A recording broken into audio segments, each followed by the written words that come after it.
छोटी मई केवल अपनी बात दरवाजे पर लिख सकती थी। छोटी मई के सक्रिय बुलावे के जवाब में छोटे शिवाई ने केवल संचार निषेध के 8 बड़े अक्षरों से उसे जवाब दिया। सोचा था कि सीधे स्वभाव से वह नाराज हो जाएगी, लेकिन छोटी मई ने कहा कि आज उसका जन्मदिन है, वह जैसा चाहे वैसा कर सकती है। छोटी मई की चुलबुली और प्यारी शक्ल देखकर मुझे लगता है कि कोई भी अधिकारी ऐसे इम्तिहान को नहीं झेल सकता। छोटे शिवाई को केवल अपने कान का हेडफोन निकालकर उसे जन्मदिन की शुभकामनाएं देनी पड़ी। इस तरह दोनों ने अपनी अनोखी शैली में एक दूसरे के दिल की बात साझा की। भले ही वे भौतिक रूप से दूर थे, लेकिन उनके दिलों की दूरी कम होती जा रही थी। लेकिन जब वे खुशी खुशी बात कर रहे थे तो छोटे मई ने अचानक उसकी विशेषता के बारे में पूछ लिया। छोटे शिवाई ने तुरंत अपनी अच्छी निशानेबाजी का जवाब दिया। ये सुनकर शीर्ष स्नाइपर छोटे मई इसे कैसे सहन कर सकती थी।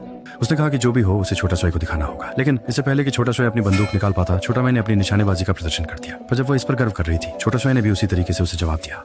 शौमी नाराज नहीं हुई, बल्कि उसने शराब की बोतल अपने सिर पर रख दी और फिर भी एक छोटे शिवाई को जारी रखा। हालांकि जैसे ही छोटे शिवाई ने गोली चलाने की कोशिश की, शौमी का चेहरा अचानक आश्चर्य से डर में बदल गया। उसने अचानक इशारे से छोटे शिवाई को नीचे देखने का संकेत दिया। ऐसा लग रहा था कि अंधेरे में कुछ उनके पास आ रहा था। खतरे का पता चलते ही छोटे शिवाई ने तुरंत बंदूक की नली को घाटी की गहराई की ओर मोड़ दिया। जब तक पहला राक्षस दिखाई दिया, तब तक उसे आखिरकार समझ में आ गया कि वह मुसीबत में है।